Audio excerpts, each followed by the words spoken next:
Hello students, आज आपका topic isomerism का लेक्चर नंबर 3, जिसमें आज हम ऑप्टिकल आइसोमेरिज्म के कुछ पॉइंट्स के बारे में पढ़ेंगे। इससे पहले के लेक्चर में हमने आपको ज्योमेट्रिकल आइसोमेरिज्म यानी कि सिस ट्रांस आइसोमेरिज्म के अंतर्गत ईजेड नॉमेनक्लेचर और साथ ही साथ हमने ऑप्टिकल आइसोमेरिज्म के डेफिनेशन के बारे में बताया था। आज के इस लेक्चर में हम ऑप्टिकल आइसोमेरिज्म और कन्फॉर्मेशनल आइसोमेरिज्म के बारे में देखेंगे। ऑप्टिकल आइसोमेरिज्म के बारे में हमने आपको बताया था कि ऐसे कंपाउंड्स जिनमें फिजिकल या केमिकल प्रॉपर्टीज क्या हो, सेम हो, लेकिन उनमें प्लेन पोलराइज्ड लाइट या पोलराइज्ड लाइट के प्लेन को रोटेट कराने की एबिलिटी पाई जाए, यानी कि टेंडेंसी होती है, वो भी आइदर लेफ्ट और राइट साइड, तो उसे हम क्या कहते हैं, ऑप्टिकली एक्टिव या ऑप्टिकल आइसोमर का नाम देते हैं।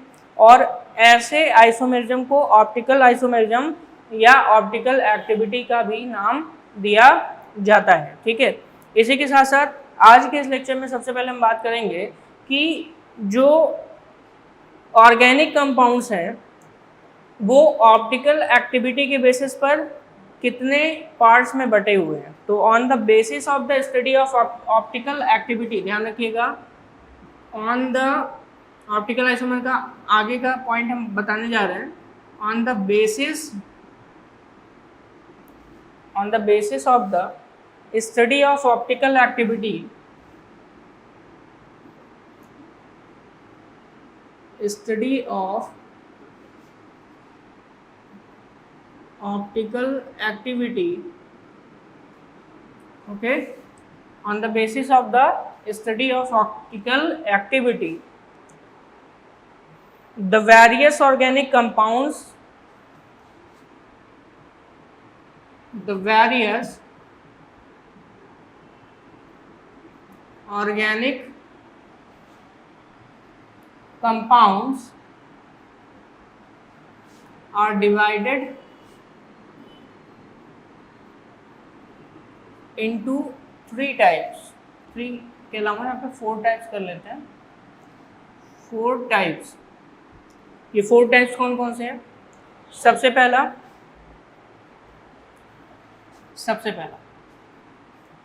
जिसे हम क्या कहते हैं, डेक्स्ट्रो रोटेटरी आइसोमर का नाम देते हैं। डेक्स्ट्रो रोटेटरी आइसोमर, या फिर इसे हम पॉजिटिव साइन से भी लिखते हैं। किस साइन से लिखते हैं? पॉजिटिव साइन से लिखते हैं, या फिर डी फॉर्म भी लिखा जाता है। कौन सा फॉर्म? D form. दूसरा है लीबो रोटेटरी आइसोमर, जिसे हम नेगेटिव से लिखते हैं, या फिर हम इसे एल फॉर्म से लिखते हैं। ठीक है, लीबो रोटेटरी आइसोमर जिसे नेगेटिव या फिर एल फॉर्म से डिनोट किया जाता है। ठीक है, यानी कि डेक्स्ट्रो रोटेटरी आइसोमर वो होते हैं जो प्लेन पोलराइज्ड लाइट या पोलराइज्ड लाइट के प्लेन को क्लॉकवाइज क्या कराते हैं, रोटेट कराते हैं। ठीक है, यानी कि राइट साइड क्या कराते हैं, रोटेट कराते हैं, तो उन्हें हम क्या कहते हैं, डेक्स्ट्रो रोटेटरी आइसोमर का नाम देते हैं, या डी फॉर्म, या इसे हम पॉजिटिव साइन से इंडिकेट करते हैं। लेकिन यहीं पर अगर हम ऐसे ऑप्टिकल आइसोमर की बात करें जो क्या करता है, लेफ्ट साइड यानी कि एंटी क्लॉकवाइज रोटेट कराता है प्लेन ऑफ पोलराइज्ड लाइट को, तो ऐसे आइसोमर को, ऑप्टिकल आइसोमर को हम क्या कहते हैं यहाँ पर, लीबो रोटेटरी आइसोमर, या फिर एल फॉर्म, या फिर हम इसे नेगेटिव साइन से भी इंडिकेट करते हैं। अब थर्ड जो यहाँ पे टाइप है वो आता है the optical powers of the above 2 isomers, यानी कि जो डी है और एल है, एबव 2 आइसोमर्स यानी कि डी फॉर्म और L form. The optical powers of the above 2 isomers are equal in magnitude but opposite in sign. आप देख रहे हैं, ठीक है, तो थर्ड पॉइंट में आपको समझना पड़ेगा optical power of D and L form isomers are equal in magnitude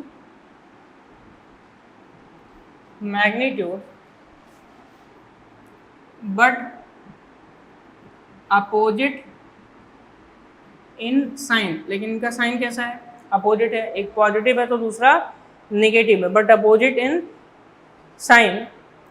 तो इन्हीं का अगर हम इक्विमोलर मिक्सचर इन दोनों फॉर्म का ले लें, ठीक है, the equimolar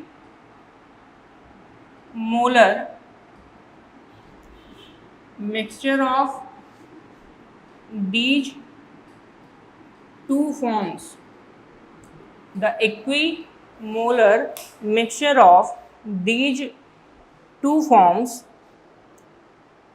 therefore will be optically inactive, therefore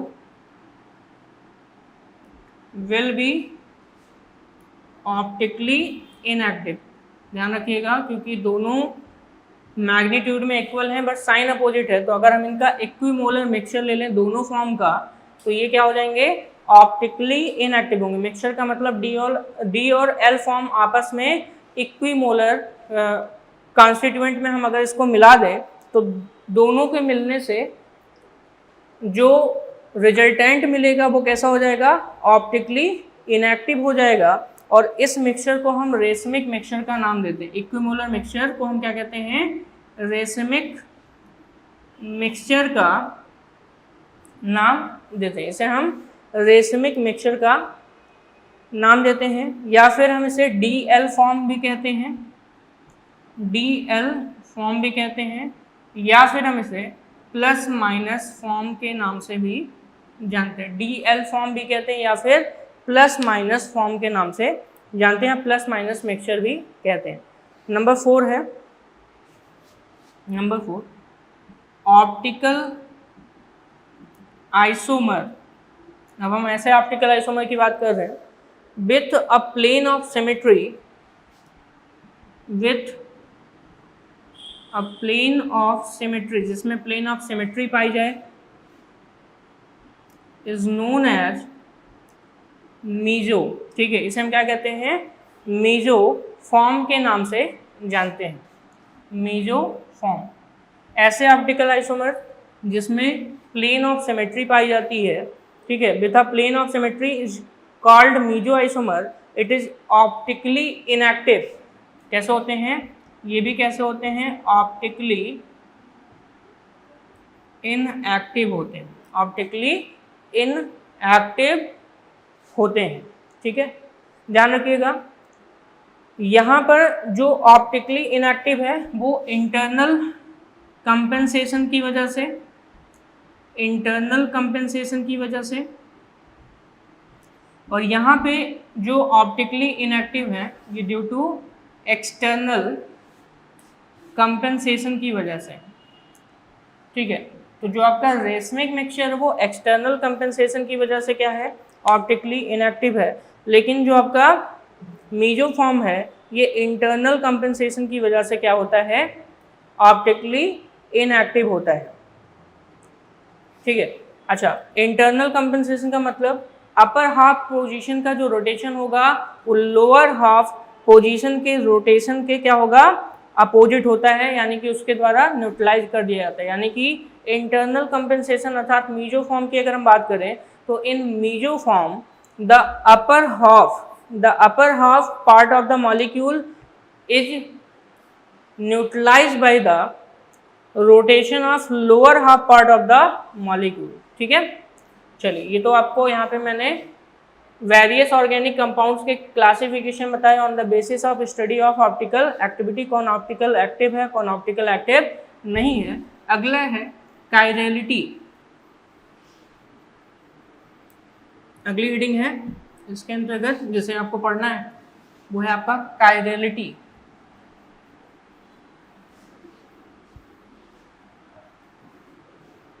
ठीक है,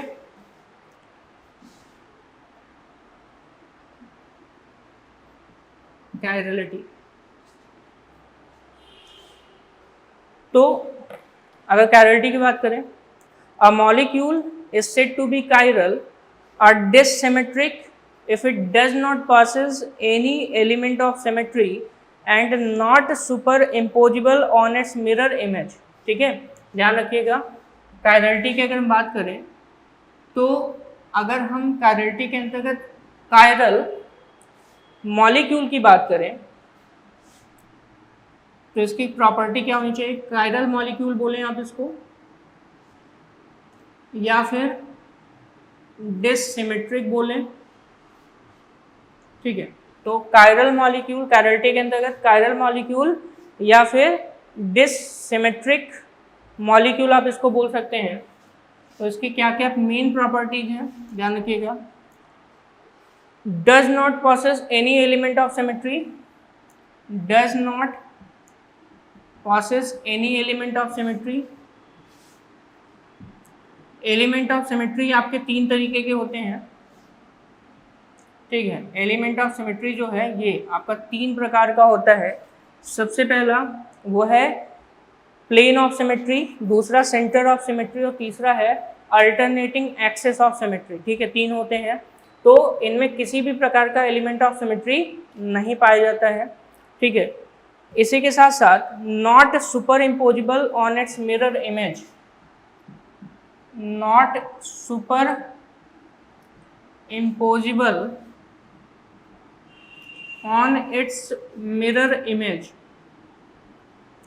ध्यान रखिएगा, अगर हम कायरल मॉलिक्यूल की बात करें तो उसके ये मेन 2 प्रॉपर्टीज हैं। सबसे पहला, इनमें किसी प्रकार का एलिमेंट ऑफ सिमेट्री नहीं होना चाहिए, और एलिमेंट ऑफ सिमेट्री के साथ साथ ये भी ध्यान रखना है कि इसका जो मिरर इमेज है वो नॉन सुपर इम्पोजिबल होना चाहिए, यानी कि एक दूसरे पर इम्पोज नहीं करना चाहिए, ठीक है। तो इसे हम क्या कहते हैं? कायरल मॉलिक्यूल का नाम देते हैं, ठीक है। और इस फेनोमेना को हम क्या कहते हैं? कायरलिटी के नाम से जानते हैं। This phenomena is known as chirality. इसे हम क्या कहते हैं? ये जो प्रॉपर्टी है इसी को हम क्या कहते हैं? कायरलिटी का नाम देते हैं, ठीक है। इसी के अपोजिट अगर हम देखें तो अगर मॉलिक्यूल्स में मिरर इमेज क्या है? सुपर इम्पोजिबल है, तो उसे हम एकाइरल या नॉन डिसिमेट्रिक या सिमेट्रिक मॉलिक्यूल का नाम देते हैं, ठीक है। इफ सुपर इम्पोजिबल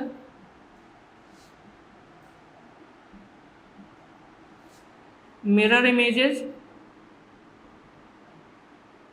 तो इसे क्या कहेंगे? अकाइरल, ठीक है। साथ ही साथ इसे हम कहते हैं, ठीक है। एक तो हो गया आपका एकाइरल मॉलिक्यूल भी कह सकते हैं हम इसको।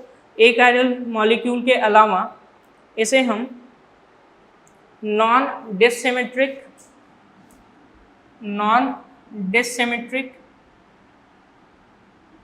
या फिर सिमेट्रिकल नाम देते हैं। नॉन डिससिमेट्रिक या फिर सिमेट्रिकल का नाम देते हैं।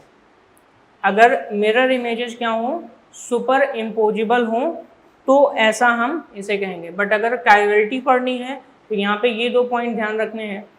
Mirror images non super imposable होनी चाहिए, और साथ ही साथ किसी भी प्रकार की एलिमेंट ऑफ सिमेट्री नहीं पाई जानी चाहिए, ठीक है। चलिए, नॉन सुपर इम्पोजिबल का मतलब आप समझ लें। मान लेते हैं ये P है और इसका मिरर इमेज हम देखेंगे तो कुछ इस तरीके से बनेगा। लेकिन अगर हम सुपर इम्पोजिबल इमेज की बात करें तो A का इमेज इसी तरीके से बनता है, तो ये कैसा हो गया? Super imposable. सुपर इम्पोजिबल का मतलब जो इसका मिरर इमेज है सेम उसी तरीके से जैसे आपका पहला इमेज है, ठीक है। और यहीं पे ये ऑब्जेक्ट है और ये इसका इमेज है, तो इमेज इस पर अगर आप रखेंगे तो एक प्लेन इसका इस तरफ निकला हुआ होगा और एक प्लेन इस तरफ निकला हुआ होगा, तो ये एक तरीके से अगर देखेंगे तो नॉन सुपर इम्पोजिबल होता है, ठीक है। तो non super imposable chirality show करते हैं, कायरल मॉलिक्यूल्स होते हैं, और जो सुपर इम्पोजिबल होते हैं वो एकाइरल, नॉन डिसिमेट्रिक या सिमेट्रिकल कहलाते हैं, ठीक है। अब अगले टॉपिक की तरफ चलते हैं, इसे हम कहते हैं एलिमेंट ऑफ सिमेट्री। अगला है एलिमेंट ऑफ सिमेट्री।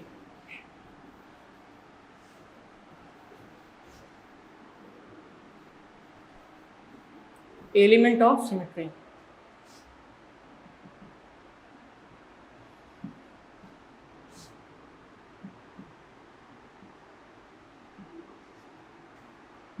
ठीक है। तो एलिमेंट ऑफ सिमेट्री टोटल 3 है। पहला है वो है plane of symmetry, plane of symmetry. दूसरा है यहाँ पर जिसे हम कहते हैं centre of symmetry, centre of symmetry. और तीसरा है जिसे हम कहते हैं alternating axis of symmetry, alternating axis of symmetry का नाम देते हैं। प्लेन ऑफ सिमेट्री हो गया, सेंटर ऑफ सिमेट्री हो गया और अल्टरनेटिंग एक्सिस ऑफ सिमेट्री है। प्लेन ऑफ सिमेट्री को डिफिनीशन या डिफाइन करने का कुछ अलग तरीका है। कैसे करेंगे हम डिफाइन, तीनों को हम डिफाइन यहाँ पे करेंगे। तो प्लेन ऑफ सिमेट्री का मतलब it may be defined as a plane which divides a molecule in two equal parts. ठीक है, एक प्लेन होना चाहिए और उस प्लेन के अबाउट जो मॉलिक्यूल है वो दो इक्वल पार्ट्स में अगर डिवाइड हो जाता है, ठीक है, तो इसे हम क्या कहेंगे, प्लेन ऑफ सिमेट्री का नाम देते हैं, ध्यान रखिएगा। और प्लेन ऑफ सिमेट्री में जो दोनों पार्ट्स में बटा हुआ है उसमें से एक ऑब्जेक्ट और दूसरा कैसा होना चाहिए, मिरर इमेज होना चाहिए। ठीक है, तो प्लेन ऑफ सिमेट्री कुछ इस तरीके से COH COOH, ये आपका H हो गया, COH ये आपका H हो गया और ये क्या हो गया COOH। तो इस तरीके से देख रहे हैं आप, ये एक प्लेन है, इस प्लेन में अगर हम इसको डिवाइड करेंगे तो दो इक्वल हाफ्स बन रहे हैं, एक इधर का और एक इधर का। इस प्लेन के दोनों तरफ दो इक्वल हाफ्स हो गए और इसी को हम बोलते हैं प्लेन ऑफ सिमेट्री। ठीक है, इसे क्या कहते हैं, plane of symmetry.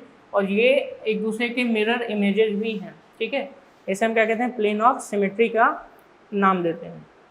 Centre of symmetry, it may be defined as a point in the molecule through which if a line is drawn in one direction and extended to equal distance in opposite direction, it meets another similar group or atom।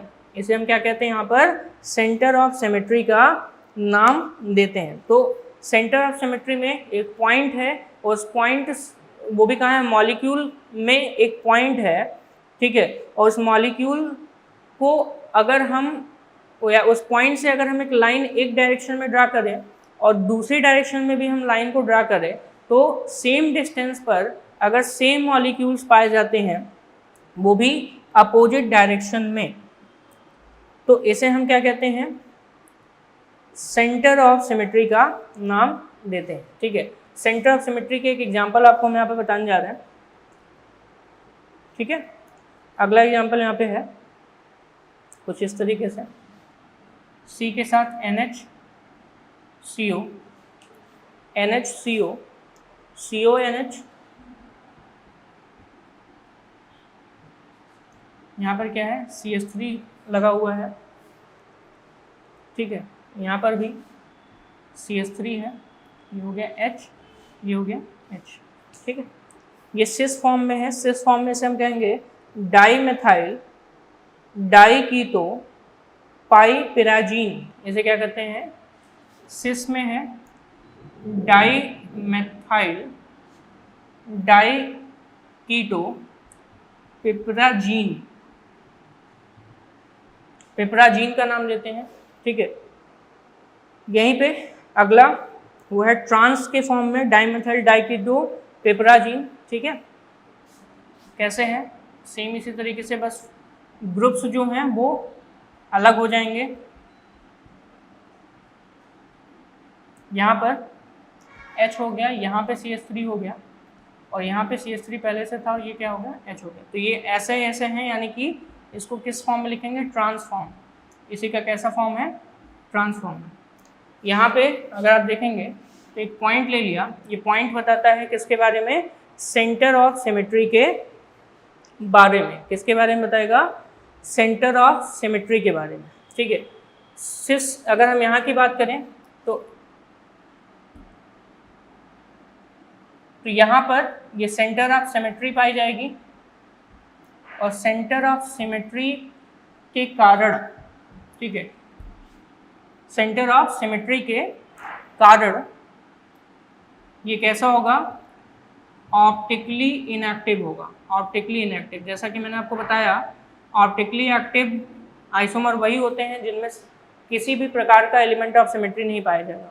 तो सिस में तो element of symmetry नहीं है, लेकिन अगर trans की हम बात करें तो ट्रांस में एलिमेंट ऑफ सिमेट्री पाई जाती है, ठीक है, जिसे हम क्या कहते हैं सेंटर ऑफ सिमेट्री, और इसी वजह से कैसा होता है ऑप्टिकली इनएक्टिव होता है। फिर से मैं सेंटर ऑफ सिमेट्री की डेफिनेशन बता देता हूँ कि अगर हमारे पास मॉलिक्यूल में कोई एक ऐसा पॉइंट है जिससे लाइन को हम एक डायरेक्शन में ड्रॉ करते हैं और उसी लाइन को हम दूसरे डायरेक्शन में इक्वल डिस्टेंस ड्रॉ करते हैं, तो it meets another similar group or atoms, ठीक है। तो क्या होगा, सिमिलर ग्रुप या एटम्स को क्या करता है, मीट करता है, तो उसे हम क्या कहते हैं ऑप्टिकली इनएक्टिव का नाम देंगे।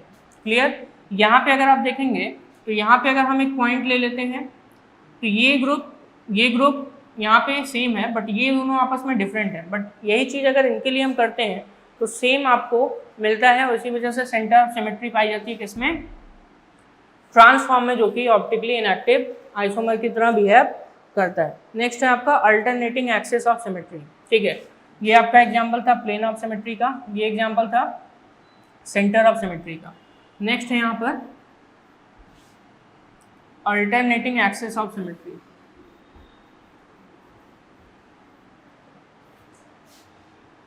ठीक है। अल्टरनेटिंग एक्सिस ऑफ सिमेट्री की अगर हम बात करें तो a molecule is said to be possess an alternating axis of symmetry if an orientation indistinguishable from the original is obtained when molecule is rotated q degree, यानी कि किसी degree पर हम मॉलिक्यूल को अगर रोटेट कराते हैं और रोटेट कराने पर, ठीक है, हमेशा हमको एक प्रकार से सेम मिलता है, ठीक है। तो रोटेशन कराने पर, अल्टरनेटिंग एक्सिस ऑफ सिमेट्री पे रोटेट कराने पर जब मॉलिक्यूल्स या मिरर इमेजेस जो हैं एक दूसरे के लगभग सेम मिलते हैं, तो इसे हम क्या कहते हैं अल्टरनेटिंग एक्सिस ऑफ सिमेट्री, या एक्सिस ऑफ सिमेट्री के बेसिस पर हम इसको क्या कहेंगे अल्टरनेटिंग एक्सिस ऑफ सिमेट्री। जैसे कि एक एग्जांपल आप यहाँ पे देख सकते हैं, ठीक, एग्जांपल के तौर पर कुछ इस तरीके से है, यहाँ पे Cl है, ये हो गया F, ये हो गया H है, ये कौन सा आपका Cl है, और यहाँ पर भी क्या है H है और F है, ठीक है। हम यहाँ पर 180 डिग्री रोटेशन करा रहे हैं around axis, 180 degree rotation around axis, 180 degree rotation around axis कराने पर होगा क्या, कुछ इस तरीके से Cl अंदर की तरफ आ जाएगा, यहाँ पे Cl, यहाँ पे हाइड्रोजन, ये आपका F हो जाएगा, ये कैसा होगा H हो जाएगा, ये भी आपका F और ये H, और यहाँ पे Cl अंदर और H क्या हो गया बाहर, ठीक है। तो ये 180 डिग्री रोटेशन अराउंड एक्सिस कराने पर आपको मिलता है, ठीक है। हाँ, यहाँ पे थोड़ा ध्यान रखिएगा, F भी है तो ये भी रोटेट करेगा, यहाँ पे H मिलेगा, ये आपको F मिलेगा, ठीक है। तो इस प्रकार से जो सिमेट्री पाई जाती है उसे हम क्या कहते हैं alternating axis of symmetry, alternating axis of symmetry कहते हैं, ठीक है। और अगर हम इसका क्या कराते हैं मिरर इमेज बनाते हैं तो इसका जो मिरर इमेज मिलेगा वो सेम आपको इसी तरीके से मिलेगा।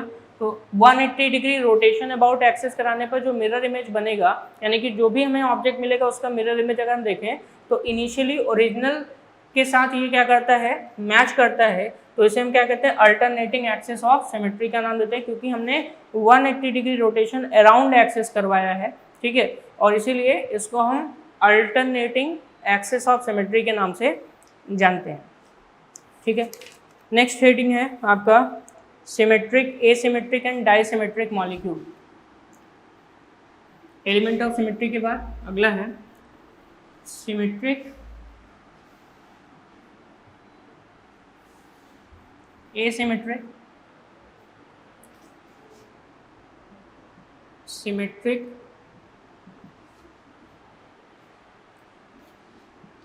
एसिमेट्रिक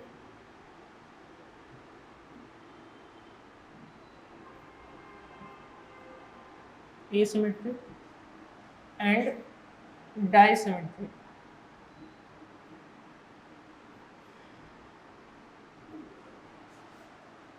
ठीक है,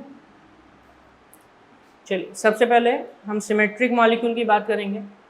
if any symmetry is present in the molecule then the molecule will be symmetric molecule. Any symmetry present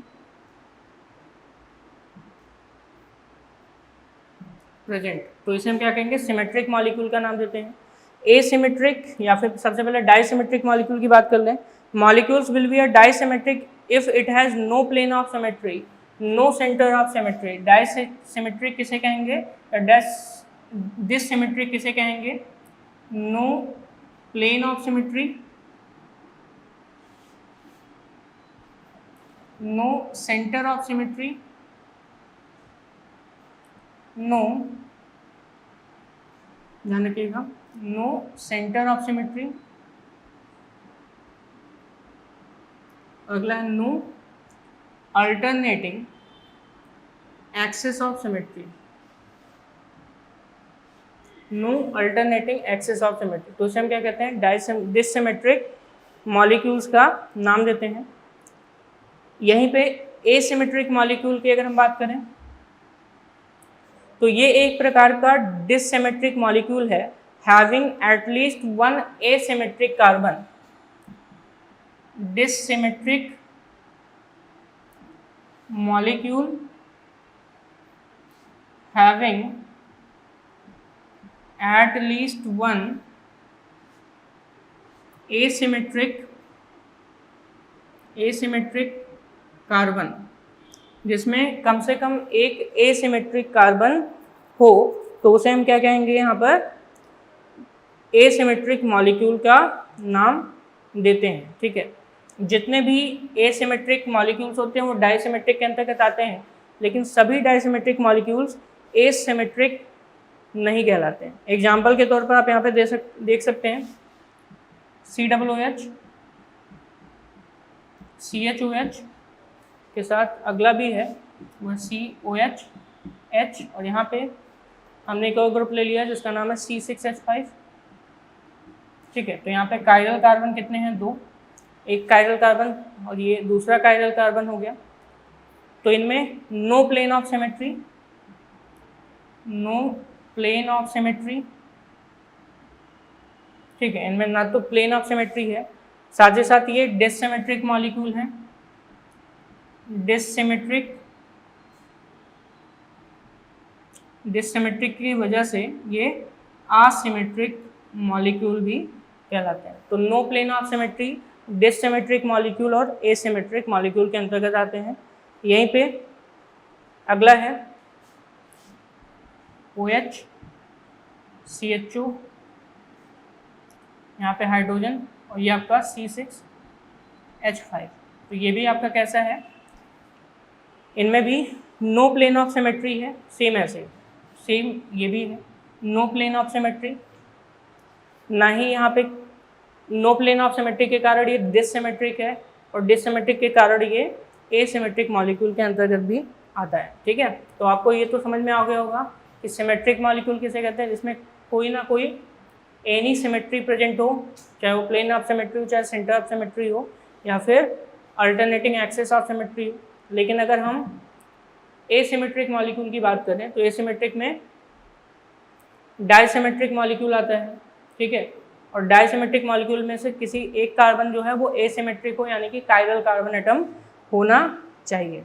ठीक है, नेक्स्ट है आपका कायरल या फिर एसिमेट्रिक कार्बन एटम। ये ध्यान रखिएगा, इस टर्म की बात करते हैं। एसिमेट्रिक कार्बन एटम को हम जनरली क्या बोलते हैं, कायरल कार्बन एटम भी कहते हैं।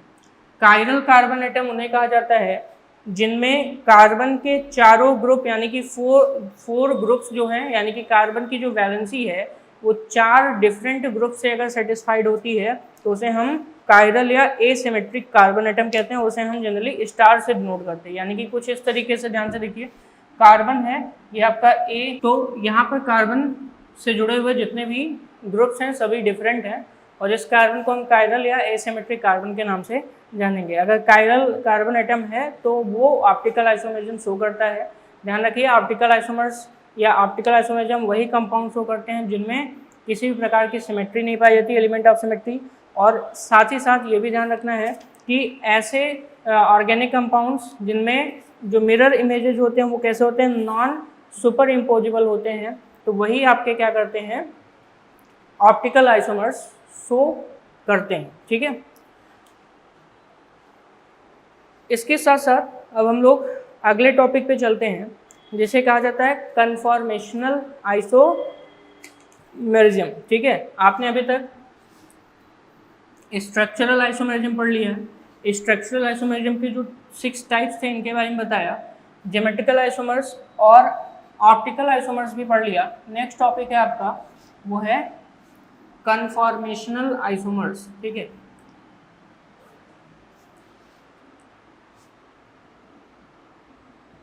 Conformational isomerism. ठीक है, कन्फॉर्मेशनल आइसोमेरिज्म। कन्फॉर्मेशनल आइसोमेरिज्म की डिफिनीशन सबसे इम्पॉर्टेंट है क्योंकि बहुत बार ये पूछा गया है, ठीक है, एग्जाम में। कन्फॉर्मेशनल आइसोमर्स की अगर हम डिफिनीशन देखें तो the different arrangement of atoms in a molecule which can be obtained due to rotation about carbon-carbon single bond। ध्यान रखिएगा, the different arrangements of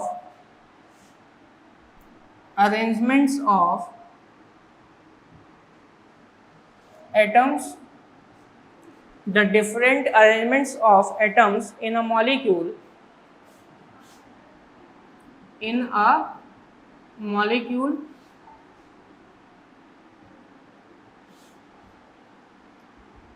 which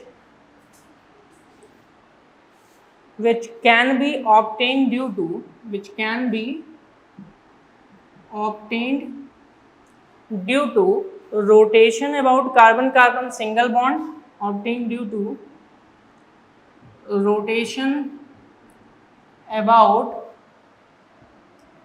carbon-carbon single bond, ठीक है, is known as conformational isomers या जिन्हें conformers के नाम से भी जानते हैं, और साथ ही साथ इन्हें रोटेशनल आइसोमर्स या रोटामर्स भी कहते हैं। ठीक है, ध्यान रखिए, इन्हें हम also known as rotational isomers भी कहते हैं, या फिर हम इसे रोटामर्स के नाम से जानते हैं। ठीक है, या फिर कन्फॉर्मर्स भी कह सकते हैं। This type of isomerism is found in alkanes and cycloalkanes and their substituted derivatives. ध्यान रखिएगा, कहाँ कहाँ पाए जाते हैं, एल्केन्स हो गया and cycloalkanes and their substituted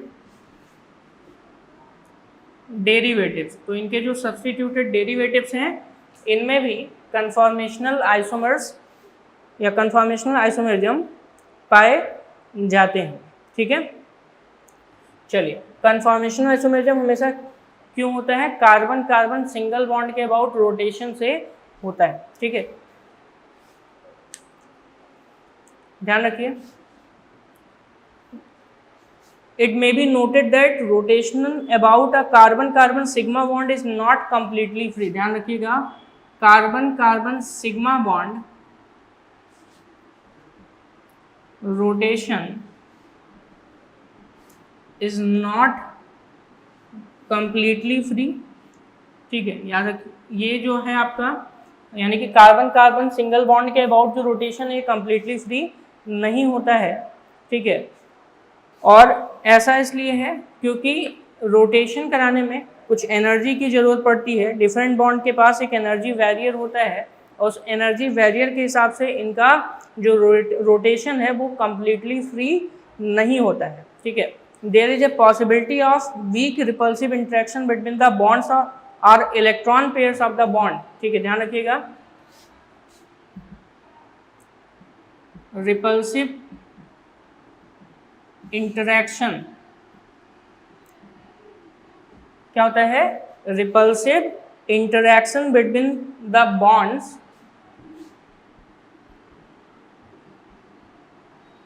और इलेक्ट्रॉन पेयर्स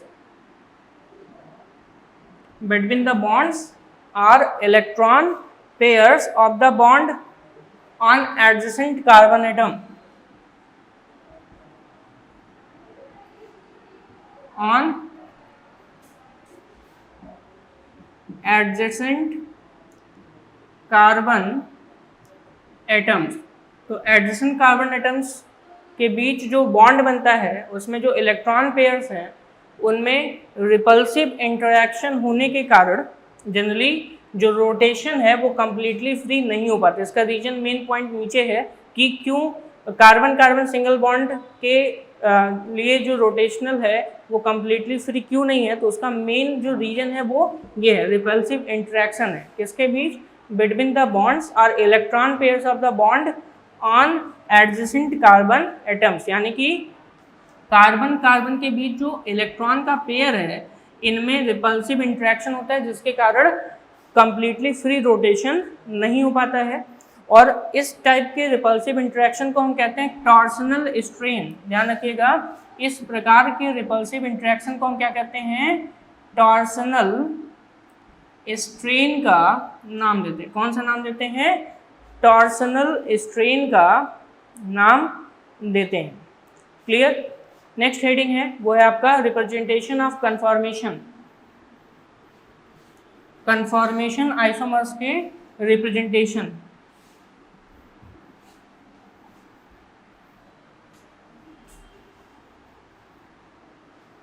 कन्फॉर्मेशनल आइसोमरिज्म के अंतर्गत अगला है representation of conformations. Representation of conformations. ठीक है, सबसे पहला है वो है आपका सॉ हॉर्स रिप्रेजेंटेशन और दूसरा है न्यूमान प्रोजेक्शन। जनरली कन्फॉर्मर्स को यानी कि जो भी कन्फॉर्मेशनल आइसोमर्स हैं उन्हें हम दो प्रकार से रिप्रेजेंट करते हैं। ठीक है, वो कौन कौन से हैं? सबसे पहला है आपका saw horse representation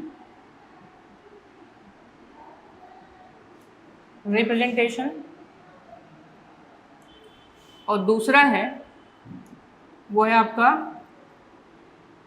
न्यूमान्स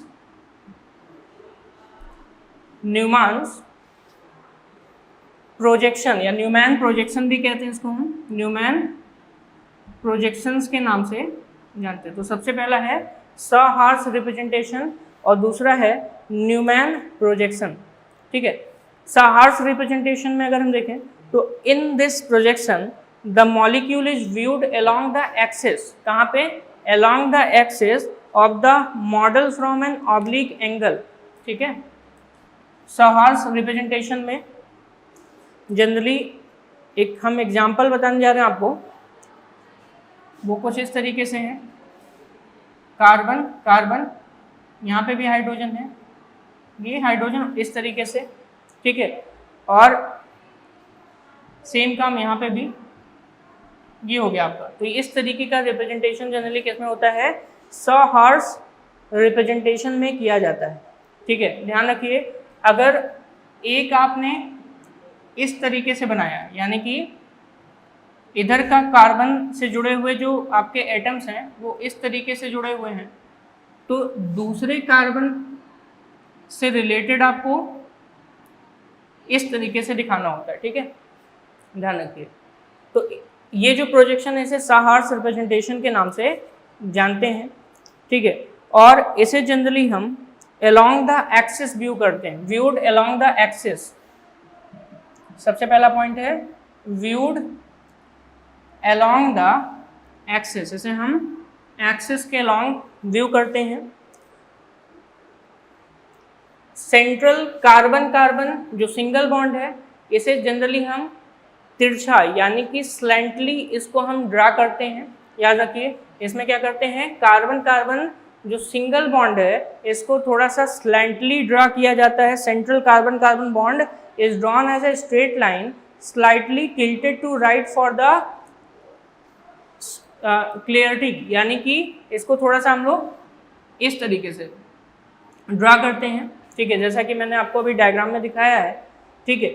the front carbon is shown as the lower left hand carbon, ये जो नीचे का कार्बन है ये क्या है, front carbon. This carbon is known as front carbon,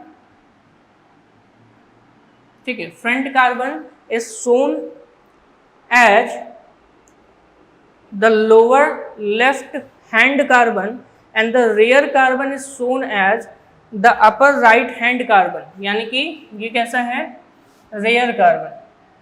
rear carbon का मतलब बैक साइड कार्बन इसे हम कहते हैं, और ये फ्रंट कार्बन है यानी कि सामने का जो कार्बन होता है उसे हम क्या कहते हैं, यहाँ पे फ्रंट कार्बन कहते हैं। क्योंकि कार्बन कार्बन सिंगल बॉन्ड है तो दो तरीके कार्बन है, एक फ्रंट हो गया एक बैक साइड हो गया, तो इसको दिखाने के लिए जनरली हम क्या करते हैं, इस तरीके से थोड़ा सा स्लाइटली तिरछा बनाते हैं ताकि सभी बॉन्डिंग यहाँ पे आसानी से क्या हो सके, क्लियर हो सके, ठीक है।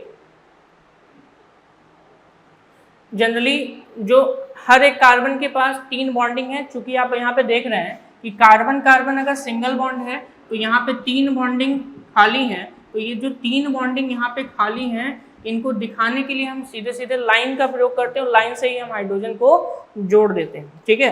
तो ये तो बात हो गई आपके साहास प्रोजेक्शन के बारे में। यहीं पे अब हम बात करेंगे न्यूमैन्स प्रोजेक्शन के बारे में। न्यूमैन्स प्रोजेक्शन एक सिंपल मेथड है कन्फॉर्मेशंस को रिप्रेजेंट करने का। In this method the molecule is viewed from the front along the carbon carbon bond axis. मतलब अभी तक हम ऐसे देख रहे थे, अभी तक हम ऐसे देख रहे थे, ये था एक कार्बन, ये फ्रंट, ये रियर कार्बन था, यहाँ पर ये आपका कैसा है, बैक फ्रंट कार्बन है, और यहाँ पर हमने बॉन्डिंग दिखाई है तो इस तरीके की बॉन्डिंग दिखा दी, और रियर कार्बन के लिए बॉन्डिंग इस तरीके से दिखा दी, ठीक है। तो ये था आपका अभी तक ये साहास रिप्रेजेंटेशन था कन्फॉर्मेशन आइसोमर के लिए। लेकिन अगर हम न्यूमैन प्रोजेक्शन की बात करेंगे तो न्यूमैन प्रोजेक्शन को जनरली हम सीधे देखेंगे इस तरीके से, ठीक है, जहाँ पे मैं देख रहा हूँ। तो इस तरीके से देखने पर इसी के जस्ट पीछे कौन सा होगा, रेयर वाला होगा। ये फ्रंट हो गया, इसके जस्ट पीछे रेयर हो गया। तो इसको रिप्रेजेंट करने का तरीका होता है, ध्यान रखिएगा, इसको रिप्रेजेंट करने का कुछ तरीका इस तरीके से है, और ये आपका बीच में हम क्या बना देते हैं, डॉट बना देते हैं, ठीक है। तो generally the 2 carbon atom forming the sigma bond are represented by 2 circles, one behind the other, so that only the front carbon is seen। यानी कि 2 सर्कल से क्या करते हैं, जनरली इसको हम रिप्रेजेंट करते हैं। इनमें से अगर हम देखें तो सिर्फ और सिर्फ फ्रंट कार्बन दिखता है, लेकिन बैक कार्बन यहाँ पे दिखाई नहीं देता है, ठीक है। चलिए देखते हैं। तो ये हो गया आपका, इस तरीके से एक सर्किल बना दिया, और एक सर्किल बनाने का मतलब ये फ्रंट कार्बन बताएगा, और फ्रंट कार्बन के बाद इसके पीछे का जो पॉइंट होगा वो हमें क्या बताएगा, बैक कार्बन को बताता है, ठीक है। फ्रंट कार्बन से एक हाइड्रोजन इस तरीके से, ये हो गया आपका फ्रंट कार्बन के लिए, ठीक है, या फिर आप इसको बैक कार्बन भी बना सकते हैं। और यहीं पर फ्रंट कार्बन का इस तरीके से प्रोजेक्शन, ये हाइड्रोजन, यहाँ भी हाइड्रोजन और यहाँ भी हाइड्रोजन। तो ये जो रिप्रेजेंटेशन है इसे न्यूमैन प्रोजेक्शन के नाम से जानते हैं। The 2 carbon atoms forming the sigma bond are represented by 2 circles, यानी कि इसमें 2 सर्किल बनते हैं, वन बिहाइंड द अदर, एक सर्किल हमेशा दूसरे के क्या बनती है, पीछे बनती है, so that only the front carbon is seen. ऐसे प्रोजेक्शन में सिर्फ और सिर्फ फ्रंट कार्बन दिखाई देता है, बैक कार्बन दिखाई नहीं देता है। The front carbon atom is shown by a point whereas the carbon further from the eye is represented by the circle, यानी कि यहाँ पे जो डॉटेड बना हुआ है इसका मतलब है फ्रंट कार्बन, और जो सर्किल से दिखाया गया है ये आपका है कौन सा, बैक कार्बन, ठीक है। न्यूमैन्स प्रोजेक्शन में जो पॉइंट से दिखाया गया है वो फ्रंट कार्बन है, और वहीं पे जो सर्किल से रिप्रेजेंट किया गया है उसे हम क्या कहते हैं, बैक कार्बन का नाम देते हैं, ठीक है। तो ये तो हो गया आपका न्यूमैन प्रोजेक्शन, और ये कौन सा हो गया, साहार्स रिप्रेजेंटेशन के बारे में हमने आपको बताया। चलिए अब हम यहाँ पे एल्केन्स के कन्फॉर्मेशंस के बारे में देख लेते हैं, ठीक है, कि एल्केन्स का कन्फॉर्मेशन कौन कौन से हैं। हेडिंग है आपका conformation of alkane, representation of conformation हमने बता दिया। नेक्स्ट है आपका conformations of alkane, conformations of alkane. Alkane के कन्फॉर्मेशन की बात करने जा रहे हैं, जिसमें से सबसे पहले हम बात करेंगे एथेन का, एथेन, ठीक है, एथेन का, ठीक। एथेन के जो जनरली कन्फॉर्मेशंस होते हैं ये मेनली दो हैं, वो कौन कौन से हैं, स्टैगर्ड कन्फॉर्मेशन और एक्लिप्स्ड कन्फॉर्मेशन। एक है स्टैगर्ड और दूसरा है एक्लिप्स। ध्यान दीजिएगा कुछ इस तरीके से,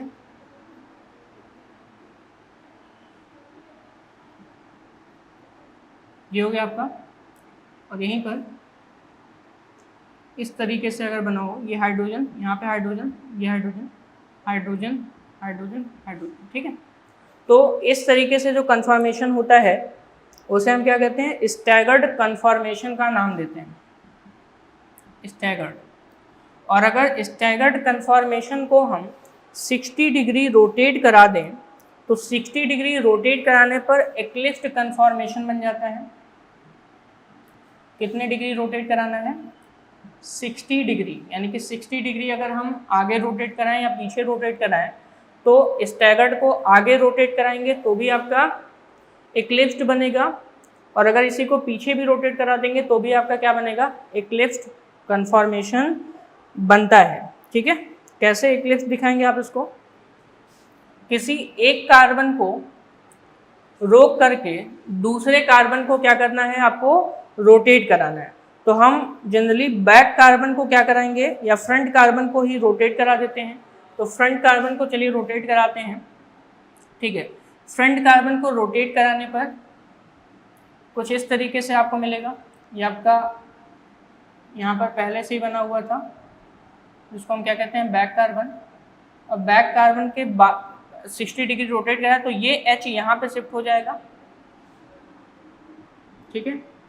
एक H पहले से यहाँ पे था, ये भी हो गया, ये वाला H यहाँ पे शिफ्ट हो जाएगा, और ये जो S था बॉन्ड से जुड़ा हुआ ये यहाँ पे शिफ्ट हो गया।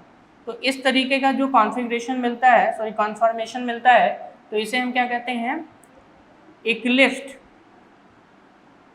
कन्फॉर्मेशन का नाम देते हैं। इससे पहले आपने स्टैगर्ड देखा और इस तरीके से हमने बनाया, तो इसको क्या कहते हैं, एक्लिप्स्ड कन्फॉर्मेशन कहते हैं। तो कन्फॉर्मेशन ऑफ एथेन दो हैं, स्टैगर्ड और एक्लिप्स्ड, ठीक है। चलिए नेक्स्ट है आपका कि स्टेबिलिटी कैसी होगी। Staggered conformation of ethane is more stable than eclipsed. ध्यान रखिएगा ये ज़्यादा स्टेबल होता है। Staggered conformation of ethane is more stable than eclipsed, क्योंकि इनमें जो रिपल्शन है वो कम है, लेकिन यहाँ पे रिपल्शन ज़्यादा होता है, इसलिए एक्लिप्स्ड जो है वो आपका स्टेबिलिटी या स्टेबल ज़्यादा स्टेबल नहीं होता है। ज़्यादा स्टेबल कौन है, स्टैगर्ड कन्फॉर्मेशन ज़्यादा स्टेबल होता है। नेक्स्ट है आपका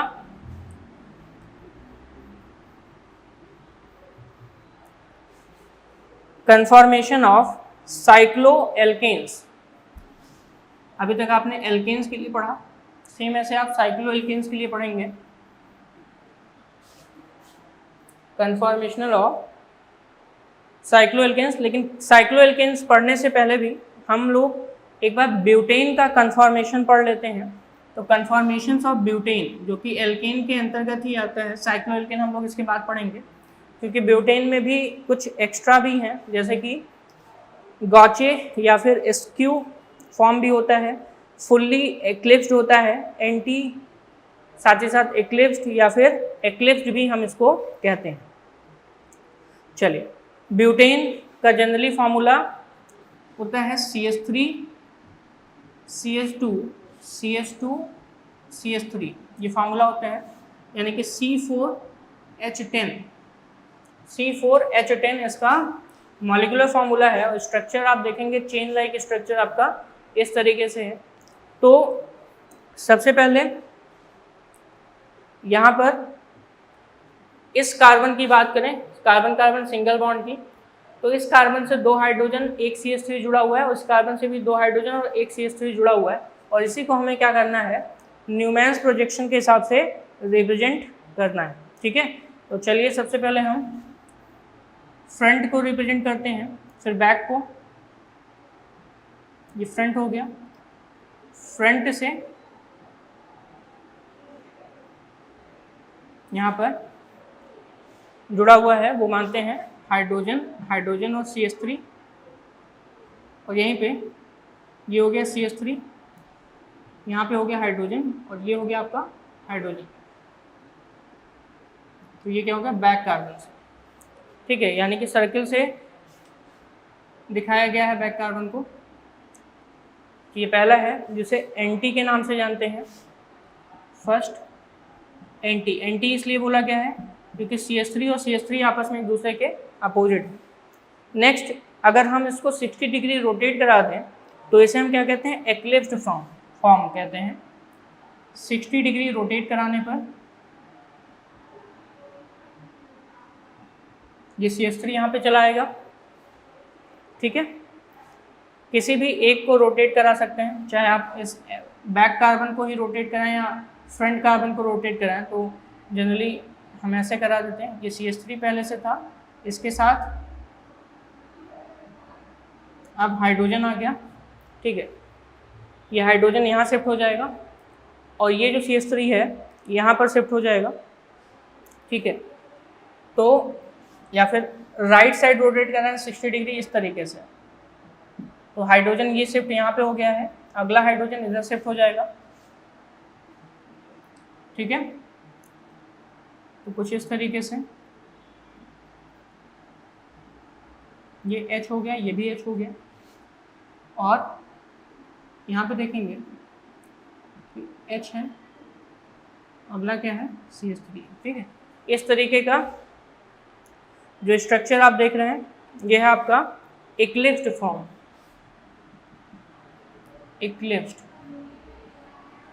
एक्लिप्स्ड के बाद अगला है स्क्यू या गॉचे फॉर्म।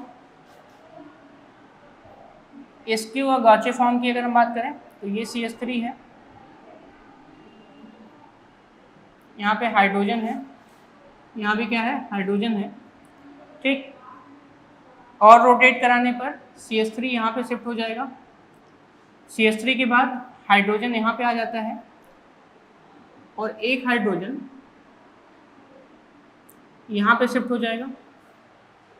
ठीक है, तो ये आपका हुआ स्क्यू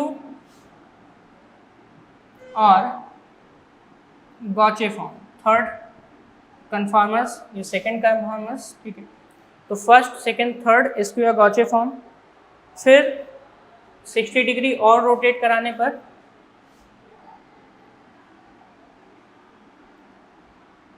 CH3, ये आपका H, यहाँ पर भी ये H, अगला यहाँ पे H हो जाएगा, ये भी H यहाँ पे पहुँच जाएगा, और यहाँ पर CH3। तो इसे हम कहते हैं फुल्ली एक्लिप्स्ड का नाम देते हैं। ये फोर्थ कन्फॉर्मर यहाँ पे है, फुल्ली एक्लिप्स्ड कन्फॉर्मर। ठीक है, फुल्ली एक्लिप्स्ड के बाद फिर से 60 डिग्री अगर रोटेट कराते हैं तो इस तरीके से CH3, ये हाइड्रोजन, यहाँ पे भी क्या है, हाइड्रोजन है। ठीक है, ये आपका CH3, ये आपका हाइड्रोजन, और ये हाइड्रोजन हो गया। स्क्यू और गॉचे फॉर्म इसको कहते हैं, स्क्यू और गॉचे फॉर्म नंबर 5, जो कि सेम है किसकी तरह, यहाँ पर सेम है थर्ड, जैसा थर्ड है वैसे ही आप देख रहे होंगे, बस CH3 यहाँ पे था, वो CH3 यहाँ पे है। ठीक है, चलो नेक्स्ट है आपका एक्लिप्स्ड फॉर्मेशन।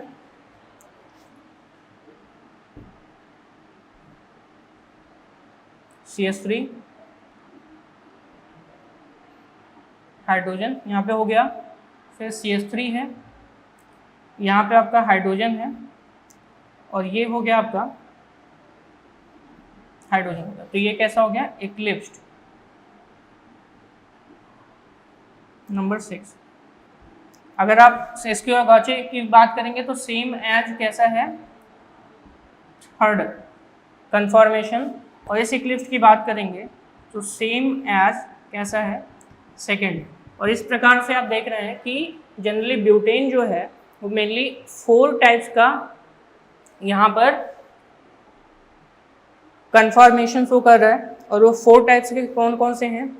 एक है आपका एंटी, फिर एक्लिप्स्ड, फुल्ली एक्लिप्स्ड और स्क्यू या गॉचे फॉर्म। ठीक है, और ध्यान में ये रखना है कि जनरली अगर ऑर्डर ऑफ स्टेबिलिटी की बात करें तो सबसे ज़्यादा स्टेबिलिटी होती है वो है एंटी की। सबसे ज़्यादा स्टेबिलिटी किसकी है?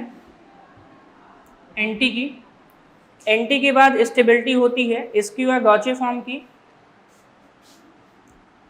स्क्यू या गॉचे फॉर्म की। स्क्यू या गॉचे फॉर्म के बाद होता है पार्शियली इक्लिप्स्ड की, और सबसे लास्ट में होती है वो होती है फुल्ली इक्लिप्स्ड की। ठीक है, तो ये है ऑर्डर ऑफ स्टेबिलिटी, ये है ऑर्डर ऑफ स्टेबिलिटी। तो स्टेबिलिटी का ऑर्डर है एंटी, स्क्यू, पार्शियली इक्लिप्स्ड और फुल्ली इक्लिप्स्ड। ये आपके ऑर्डर ऑफ स्टेबिलिटी के अंतर्गत आते हैं। ठीक है, नेक्स्ट है आपका यहाँ पर जिसे हम कहते हैं कन्फॉर्मेशन ऑफ साइक्लोएल्केन्स। ये हमने ब्यूटेन्स के अंतर्गत बताया है।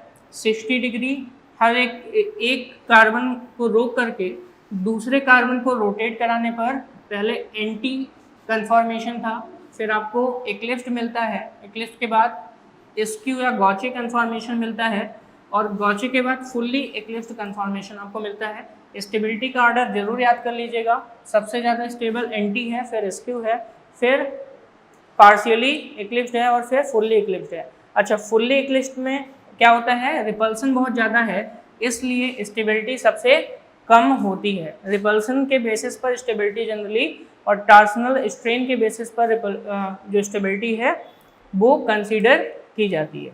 ठीक है, चलिए अब हम बात करेंगे कन्फॉर्मेशंस ऑफ साइक्लोएल्केन्स, जिसमें से हम साइक्लोहेक्सेन की बात करेंगे। कन्फॉर्मेशंस ऑफ साइक्लोहेक्सेन जो कि साइक्लोएल्केन के अंतर्गत पढ़ा जाता है।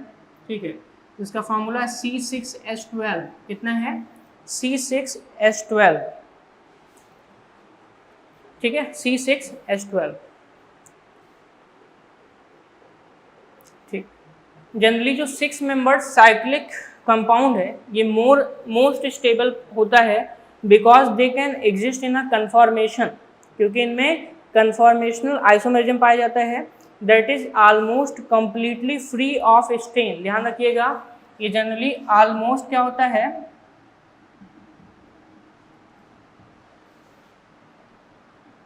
कंप्लीटली फ्री ऑफ स्ट्रेन होता है, almost completely free of strain होता है, और इसलिए ये कैसा होता है? मोस्ट स्टेबल साइक्लिक कंपाउंड कहलाता है। 6 membered cyclic compounds are most stable generally होते हैं। ठीक है, और अगर मोस्ट स्टेबल 6 मेंबर्ड का जो कन्फॉर्मेशन है उसमें जिसमें कंप्लीटली फ्री ऑफ स्ट्रेन है तो वो है आपका चेयर कन्फॉर्मेशन। क्या है?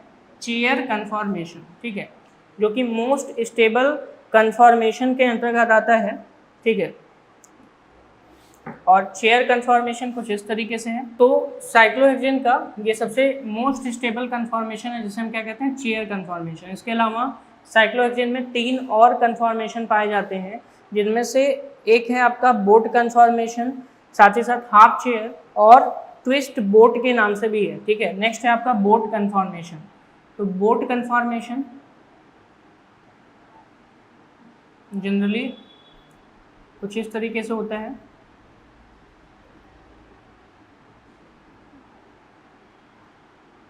ठीक है, ये कौन सा है, बोट कन्फॉर्मेशन के अंतर्गत आता है। ठीक है, बोट कन्फॉर्मेशन, ठीक है, बोट के अलावा ट्विस्ट बोट, बोट के अलावा आपका है वो है ट्विस्ट बोट,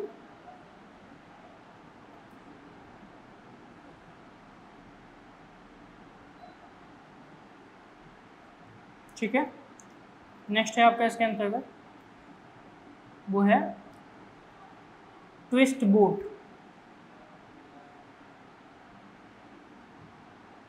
ठीक है। यहाँ पर एक पॉइंट, ये दोनों पॉइंट थोड़ा सा घुमाओ यहाँ पे है, और ये आपका ट्विस्ट बोट कन्फॉर्मेशन होता है, ट्विस्ट बोट, ठीक है। ट्विस्ट बोट के अलावा half chair conformation, twist boat के अलावा हाफ चेयर कन्फॉर्मेशन,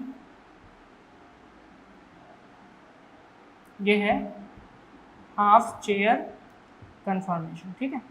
तो कन्फॉर्मेशन ऑफ साइक्लोहेक्सेन की अगर हम बात करें तो इसमें सबसे स्टेबल कौन सा है, चेयर कन्फॉर्मेशन, क्योंकि कंप्लीटली फ्री ऑफ स्ट्रेन होता है, इसमें किसी प्रकार का स्ट्रेन नहीं पाया जाता है। इसके अलावा मैंने भी बताया बोट कन्फॉर्मेशन भी होते हैं, ठीक है। इसमें जो हाइड्रोजन लगे होते हैं इनको हम फ्लैग पोल हाइड्रोजन भी कहते हैं। बोट कन्फॉर्मेशन में जो हाइड्रोजन है इन्हें हम नाम देते हैं फ्लैग पोल हाइड्रोजन, इन्हें क्या नाम देते हैं, फ्लैग पोल हाइड्रोजन।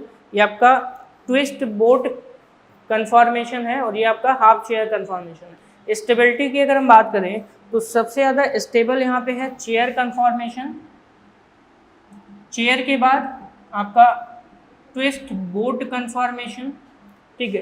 ट्विस्ट बोट के बाद बोट कन्फॉर्मेशन और बोट के बाद हाफ चेयर कन्फॉर्मेशन, ये होता है इनका ऑर्डर ऑफ स्टेबिलिटी, ठीक है। रिलेटिव स्टेबिलिटी जो 4 कन्फॉर्मेशन ऑफ साइक्लोहेक्सेन के हैं इनमें सबसे ज़्यादा स्टेबल है चेयर और सबसे कम स्टेबल है वो है कौन सा, हाफ चेयर, क्योंकि रिपल्शन सबसे ज़्यादा किसमें पाया जाता है, हाफ चेयर में पाया जाता है, ठीक है। इसी के साथ साथ आपका आइसोमेरिज्म का ये टॉपिक समाप्त होता है। Thank you so much.